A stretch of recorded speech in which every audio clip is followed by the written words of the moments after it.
आंकड़ा पंचनामा में आप सभी का स्वागत है। मैं हूं सुमित और बड़े इवेंट से पहले, खासतौर से एमपीसी के आउटकम से पहले मार्केट्स में आज एक चॉपी सेशन देखने को मिला, जहां पे शुरुआती फ्लैट शुरुआत, धीरे धीरे कमजोरी, दिन के निचले स्तरों से एक बढ़िया पुल बैक और निफ्टी 17,400 के जोन्स को भी पार करता हुआ दिखाई पड़ा आज। लेकिन जो फ्रंट लाइन की रिकवरी थी वो मिड कैप स्मॉल कैप में आपको नहीं दिखाई पड़ेगी। मिड कैप इंडेक्स 1.25% की गिरावट के साथ कामकाज कर रहा था उस समय पर। स्मॉल कैप इंडेक्स भी करीब करीब 1% नीचे था। निफ्टी बैंक भी रिकवरी में बहुत ज़्यादा पार्टिसिपेट नहीं कर रहा था, लेकिन आज का स्टार था, मतलब लेकिन निफ्टी बैंक फिर भी फ्लैट हो गया था। मिड कैप क्लोज होते होते 3/4% नीचे बंद हुआ। स्मॉल कैप इंडेक्स भी करीब करीब 0.5% नीचे बंद हुआ। लेकिन आज का स्टार जो था वो था आईटी इंडेक्स, जिसमें मिड कैप आईटी था ही, और टीसीएस भी आज वापस 3400 के जोन्स की तरफ जाता हुआ दिखाई पड़ा। ये वही टीसीएस है जिसको कुछ दिन पहले सब लोग पूछते थे 2900 3,000 रुपए के जोन्स में कि ये वापस जाएगा ऊपर कि नहीं जाएगा, एसआईपी करनी चाहिए कि नहीं करनी चाहिए। आज वही टीसीएस आपके सामने 3400 रुपए वापस पहुंच चुका है और आज डिविडेंड भी उसका क्रेडिट हुआ होगा आप लोगों के अकाउंटों में। तो आज स्टॉक स्पेसिफिक मूव मार्केट में दिखाई पड़ रहा था, जिसमें आईटी स्टार परफॉर्मर था। माइंडट्री, परसिस्टेंट, बिरला सॉफ्ट सभी तेजी में थे। अलग अलग नंबर्स का रिएक्शन था। मिसाल के तौर पे आज तेज बिकवाली थी इंडस टावर में नंबर्स के बाद। स्पाइसजेट जोरदार तेजी में था। जीरोधा और ब्लॉक के बीच में आज उतार चढ़ाव के बीच में जीरोधा कह रहा हूँ, माफ कीजिएगा, जोमेटो, वो उतार चढ़ाव के बीच में कामकाज करता हुआ दिखाई पड़ रहा था। तो ऐसे अलग अलग स्टॉक स्पेसिफिक स्टोरीज मार्केट में प्ले आउट कर रही थी। आईटी और एनर्जी दोनों शेयरों में आज खरीदारी देखने को मिल रही थी। मिड कैप स्मॉल कैप के अंदर आज प्रेशर देखने को मिल रहा था। इंडिविजुअली अलग अलग स्टॉक स्पेसिफिक बात की जाए या सेक्टर स्पेसिफिक बात की जाए तो आज ऑटो, फार्मा, एफएमसीजी शेयरों में प्रेशर था। उसके अलावा 214 पॉइंट सेंसेक्स, निफ्टी करीब 43 पॉइंट, निफ्टी में 50 में से 25 शेयरों में तेजी, और साथ साथ सेंसेक्स के 30 में 17 शेयरों में तेजी, निफ्टी बैंक के 12 में से 8 शेयरों में आज गिरावट। तो ऐसे अलग अलग ट्रिगर्स बन रहे थे। तो जो रिसेंटली कल बढ़िया मूव देखने को मिला था पीएसयू बैंकिंग बास्केट में, आज वो 0.5% के आसपास के फॉल के साथ बंद होता हुआ दिखाई पड़ा। बड़ा ट्रिगर अवेटेड है, खासतौर से एमपीसी की तरफ से डोमेस्टिक फ्रंट पर, और इंटरनेशनली ताइवान इश्यूज जो चल रहे हैं वो कितना बढ़ते हैं, सबसाइड होते हैं, इनको बाजार बहुत कीनली वॉच करेगा। चलिए अब शुरुआत करते हैं सवाल जवाब के सिलसिले की और बातचीत कर लेते हैं कुछ सवालों को भी शामिल करके। सबसे पहला सवाल जो मेरे पास आया है वो है D Mart management never seen any interview, why? Sir वो तो वही मैनेजमेंट जाने, मैं क्या बताऊं क्यों नहीं आना चाहते, लेकिन नहीं आते। ऐसे बहुत सारे मैनेजमेंट आप देख पाएंगे। बॉश की मैनेजमेंट को आप कभी यूएस वाली जो बॉश की मैनेजमेंट है वो कभी नहीं दिखाई पड़ेगी आपको। एबर्ट की मैनेजमेंट कभी नहीं दिखाई पड़ेगी। ऐसी मल्टीनेशनल, ऐसी बहुत सारी कंपनीज हैं जिनके, आपने रिलायंस इंडस्ट्रीज की मैनेजमेंट को कभी नहीं देखा होगा। तो ऐसे तो बहुत सारी मैनेजमेंट है जो कभी नहीं आती प्लेटफॉर्म्स पे और बातचीत करती, तो उसमें कुछ नया नहीं है। और दमानी साहब वैसे भी नहीं आते हैं। जो मैनेजमेंट ज़्यादा आती है उल्टा वो ज़्यादा रिस्की होती है, लेकिन जो नहीं आती वो काम पे फोकस कर रही है इसलिए नहीं आती। तो आप उस हिसाब से आप देखिए। तो मतलब ऐसा कोई हार्ड एंड फास्ट रूल नहीं है इस बात। Okay, is it good net time to buy Tejas network? Das साहब थोड़ा महंगा नहीं हो गया तेजस? तो जब पीछे टाटा ग्रुप ने इसको, टाटा कॉम ने एक्वायर किया था, तब ज़्यादा बेटर डील ये दिखाई पड़ रहा था। तभी अपर सर्किट भी इसमें लगे थे, उसके नीचे भी आया था उसी दाम के आसपास। वो ज़्यादा बेटर सिनेरियो था इस सिनेरियो कंपैरिजन में। तो एक बार को आप थोड़ा वेट कर लें, वो ज़्यादा बेटर नहीं है। पूरा डिफेंस अच्छी तेज़ी में, एचएल तेज़ी में, तेजस तेज़ी में, बीडीएल तेज़ी में।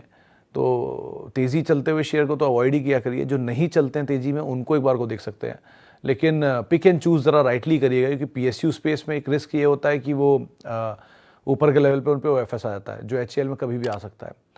और बीईएल जैसी कंपनी जो ऑलरेडी बोनस दे ही रही है इक्विटी डाइल्यूशन के थ्रू, तो इस तरह ही कंपनियों में ये प्रॉब्लम है। जो प्राइवेट कंपनीज हैं उनमें कोई बहुत बढ़िया ग्रुप लिस्टेड नहीं है, जैसे एल&टी ग्रुप है, भारत फोर्ज है, ये ऑलरेडी डिफेंस के अंदर हैं, लेकिन इनमें कोई इंडिविजुअल आर्म लिस्टेड नहीं है। जो लिस्टेड है उनके बिजनेस के ऊपर क्लैरिटी नहीं है। मिसाल के तौर पे आप जेन टेक्नोलॉजीज़ को देख लीजिए या फिर अस्त्र माइक्रो को देख लीजिए। ये एक आध मोमेंटम तो पकड़ सकते हैं, लेकिन फंडामेंटली लॉन्ग टर्म स्टोरी के हिसाब से नहीं सोच सकते हैं आप। तो इसलिए बहुत पिक एंड चूज़ राइटली करिएगा अगर आप डिफेंस में एंटर करने जा रहे हैं। ऑर्डर बुक देख लीजिए, समझ लीजिए, और सिचुएशन मार्जिन देखने के बाद ही इसमें एक्सपैंड कीजिएगा। ओके, आईडीबीआई बैंक, सुमित साहब, ये अभी कुछ दिन पहले मैनेजमेंट आई थी आईडीबीआई बैंक के। नंबर्स उनके क्वार्टर एंड क्वार्टर बेसिस पे थोड़े बेटर हुए हैं, लेकिन उनसे एक ही सवाल पूछा गया था कि मैनेजमेंट ये स्टेक सेल की बातचीत कब होगी। दरअसल ये पहले सरकारी होता था, जब आपको पता होगा बहुत पहले आईडीबीआई जब नाम था इसका, फिर वहाँ से industrial development bank of India जब होता था, फिर वहाँ से आईडीबीआई बैंक बना तो प्राइवेट हुआ आईसीआईसीआई की तरह ही। फिर वहाँ से वापस ये अब PSU बन गया है LIC के स्टेक होने के बाद। तो इस तरह के फेरबदल नंबर्स में खराबी थी, इसी वजह से हुए हैं। तो अब अगर वो सिचुएशन प्रिवेल करती रही तो बात अलग है। ये क्वार्टर के नंबर ठीक थे, अभी कितने हद तक सस्टेनेबल है इस पर नज़र रखिए। One part. Two, stake sale को लेकर क्या अपडेट आता है कि स्टेक सेल को लेकर यस बैंक में इसमें आमतौर पे खबरें उठती रहती हैं, बैंक ऑफ महाराष्ट्र में, साउथ इंडियन बैंक में, तो इस तरह के बैंकों में खबरें उठती रहती हैं। तो जब तक वो खबरें ऑफिशियल सोर्सेज से कंफर्म ना हो तब तक आप एटलीस्ट इसमें मत जाएं। पहला रिस्क यही है। मोमेंटम बेस्ड है, मोमेंटम मिलता रहे, आप उसको प्ले करते रहिए, छोटा मोटा ऊपर नीचे गेम करते रहिए, वो बात अलग है।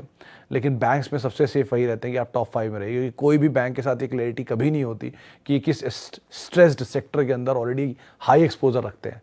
तो वो स्ट्रेस सेक्टर में हाई एक्सपोजर अपने आप ही इनके लिए बहुत रिस्की हो जाता है। तो आप उस हिसाब से यहाँ कॉल लीजिएगा। जैसे IDFC फर्स्ट हो चुका है, जैसे इंडसइंड बैंक हो चुका है, ये ऑलरेडी हाई एक्सपोजर रखते थे टेलीकॉम में और एक साथ वाइप आउट हो गया पूरा सेक्टर। तो इसीलिए थोड़ा देख संभल के ही आप यहाँ कॉल लीजिएगा। सेफेस्ट टू अज्यूम कि आप उन बैंक्स में जाइए जो सबसे मजबूत हैं, टू बिग टू फेल है, उनके साथ रहना ऑलवेज सेफ रहता है। Okay, China Taiwan should be booking some profits due to uncertainty, why is Jubilant food so stagnant? Anil ji 3 सवाल हैं आपके। पहला, चाइना ताइवान इशू रहेगा। चाइना ताइवान क्या, ऐसा कोई भी इशू कभी इंडिया पाकिस्तान उठ सकता है, इंडिया चाइना उठ सकता है, किसी के साथ भी उठ सकता है वो इशू। तो ये ज़्यादा अनसर्टेन इकोनॉमी है, इसलिए ज़्यादा आप इसको मान के चलिए कि पहले उठ सकता है। तो प्रॉफिट बुक करना हमेशा एडवाइजेबल है अगर आप मीडियम टर्म इन्वेस्टर हैं। तो अगर आप सुपर लॉन्ग टर्म इन्वेस्टर हैं कि आपने ले लिया और बच्चों के लिए छोड़ के जाएंगे शेयर, तो बात अलग ही है, फिर तो आप डिविडेंड ही खाइए और बच्चों के लिए शेयर छोड़ जाइए। लेकिन अगर आप mid term investor kind of हैं तो आप ये कर सकते हैं, थोड़ा थोड़ा प्रॉफिट हमेशा बुक करते चलिए और नीचे आपको अपॉर्चुनिटी मिले तो फिर लेते चलिए। आज ही एक कार्यक्रम के शो के ग्राफिक्स बनाते टाइम या उसके डेटा निकालते टाइम मैंने एक बढ़िया डेटा देखा। पिछले 50 साल की हिस्ट्री में 1947 से भी मैं अगर प्रिसाइजली कह लूँ, इनफैक्ट मैंने 1972 से मिलाया था ये नंबर, तो 1972 से इंडियन इक्विटी ने करीब करीब 15 से 17% का एवरेज रिटर्न दिया है। एवरेज मतलब किसी साल ज़्यादा किसी साल कम, लेकिन मिलाते मिलाते आप कुल मिला के 15 से 17% एवरेज बैठेंगे प्लस डिविडेंड। वो अलग अलग स्टॉक स्पेसिफिक स्टोरीज में जाता है। इक्विटीज के बाद जो सबसे ज़्यादा रिटर्न दिया है वो दिया है रियल स्टेट ने। रियल स्टेट ने एवरेज 11 से 12% का रिटर्न दिया है। अब आप कहेंगे कि रियल स्टेट तो मल्टीपल टाइम गेन कर जाता है, आपने 2 लाख का प्लॉट खरीदा वो 1 करोड़ का हो गया, लेकिन उस केस में वो केस टू केस बेसिस पे वेरी करता है और टाइम टू टाइम बेसिस पे वेरी करता है। 2004-2008 सबसे bullish equity market real estate market थी, तो वहाँ आपने सबसे ज़्यादा गेन किया। आज बॉम्बे स्टैग्नेंट मार्केट है, दिल्ली स्टैग्नेंट मार्केट है, लेकिन मिड टियर 7 टियर 8 वो ग्रो कर रहा है। तो डिपेंड्स, इसलिए यहाँ पर एवरेज मान लीजिए अब 11 से 12% रिटर्न आता है। गोल्ड का करीब करीब 7 से 8% रिटर्न आता है, जो पिछले 50 साल का नंबर है। एफडीज 4 से 5% फिक्स्ड है, वो बीच में कोई 12-13% रिटर्न किया था, लेकिन वापस आ गई 4-5% के आसपास। और कोई एसेट क्लास थी नहीं, 4 एसेट क्लास के हमने देखे थे। बिटकॉइन को तो हम काउंट ही नहीं कर रहे अभी इसमें। तो इसीलिए सो फार इक्विटी इज द बेस्ट। और अगर आपको लगता है कि ये स्टोरी रहेगी इंटैक्ट, तो आप धीरे धीरे प्रॉफिट लेते रहिए, नीचे के लेवल पे माल खरीदते रहिए। बुरा टाइम खरीदने के लिए इस्तेमाल करिए, हर तरह की अच्छी खबरें बेचने के लिए इस्तेमाल करिए, अगर आप मध्यम अवधि के निवेशक हैं तो भी। रही बात जुबिलेंट फूड की, जुबिलेंट फूड 2010 से 2020 के बीच सबसे शानदार प्रदर्शन करने वाला आईपीओ, और आज तक उसका रिकॉर्ड कोई नहीं तोड़ पाया। Even D mart, IRCTC, NBCC जैसे दिग्गज भी उसका रिकॉर्ड नहीं तोड़ पाए। तो अब तक पिछले एक डिकेड में सबसे ज़्यादा रिटर्न देने वाला अगर आईपीओ है तो वो जुबिलेंट फूड है। एडजस्टेड प्राइस के हिसाब से करीब 85 रुपये वैल्यू बैठती है, नहीं 65 रुपये वैल्यू बैठती है। आज आपके सामने 65 रुपये का शेयर 600 रुपये के आसपास कामकाज कर रहा है, और इतना भी जबकि ऊपर 750 रुपये भी दिखा चुका है एडजस्टेड वैल्यू के हिसाब से। इतना एक्सॉर्बिटेंट गेन देने के बाद अगर रेस्ट ले भी रहा है तो कोई दिक्कत नहीं है, लेने दीजिए। 7 करोड़ के आसपास शायद इसकी इक्विटी अभी भी बनी है स्प्लिट बोनस के बाद भी, तो ठीक ठाक वैल्यू है। समय लेगा, आराम से टाइम लीजिए और फिर इसमें आप स्टोरी को प्ले होते देखिए। लेकिन ये ऑलरेडी बढ़िया तेज़ी दिखा चुका है, तो साथ इस तरह के एक्सॉर्बिटेंट गेन की बड़ी उम्मीद ये थोड़ा डाउटफुल है। आप इसलिए बड़ा सोच समझ के कॉल लीजिए, लेकिन इस QSR स्पेस का सबसे बड़ा प्लेयर है, तो इस स्टोरी को आप अवॉइड नहीं कर सकते। ओके, SBI कार्ड पे दास साहब हमने एक मतलब मैंने ही कई बार ट्वीट किया, आज भी SBI कार्ड पे एक ट्वीट किया था सुबह, आप देख सकते हैं वहाँ पे ब्रोकरेज हाउसेस के क्या व्यूज़ हैं, उसके हिसाब से अपनी कॉल आप ले सकते हैं। ओके, शिप्ला पे घोषाल साहब आज सुबह किसी से मेरी बात हुई थी, शायद राजेश पालविया सर से बात हुई थी, एक्सेस सिक्योरिटीज़ वाले। उन्होंने तो इस पर तेज़ी के टारगेट दिए हैं और शायद 1120 या 1130 के टारगेट उन्होंने निकाले हैं। तो आप उस हिसाब से यहाँ पे अपनी रणनीति बना सकते हैं, कोई दिक्कत नहीं है। फार्मा का सबसे स्ट्रॉन्ग शेयर अगर कोई उन्हें दिख रहा है तो सिप्ला ही है, तो आप एटलीस्ट बने रहिए, कोई दिक्कत नहीं है। Why not HDFC AMC and United Spirits for long time? मतलब मैंने मयूर साहब कभी ये नहीं कहा कि वाई नॉट।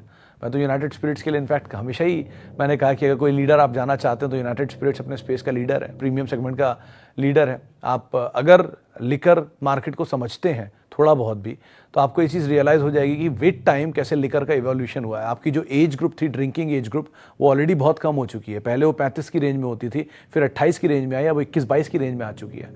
तो धीरे धीरे 22-24 की जो रेंज है, एवरेज रेंज जो है, वहाँ पर काफ़ी बड़े ड्रिंकर्स आ चुके हैं अब।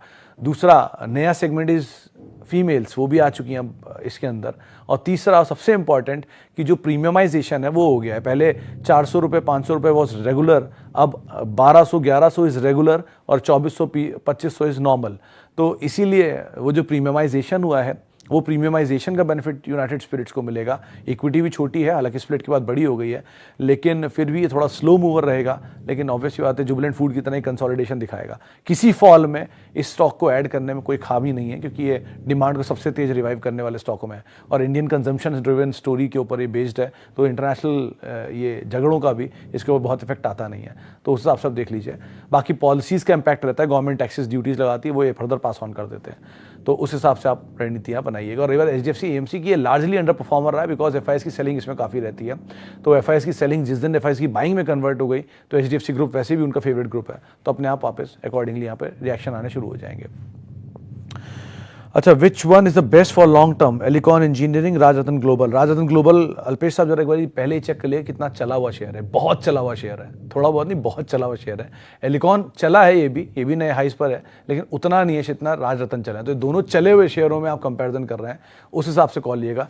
एलिकॉन में न्यूज़ फ्लो उठती रहती है बीच बीच में स्टेक सेल को लेकर, जिसके बाद थोड़ा प्रबल हो जाता है, लेकिन दोनों में वैल्यू वाइज थोड़ा ऑलरेडी एक्सपेंशन काफ़ी हो चुका है, तो आप थोड़ा देर से इसे देख रहे हैं। इस तरह की कोई अच्छी कंपनियों को स्मॉल कैप में आप आइडेंटिफाई कर लीजिए, ज़्यादा बेटर रहेगा। Okay, 3 days about Karur Vyasa bank 58।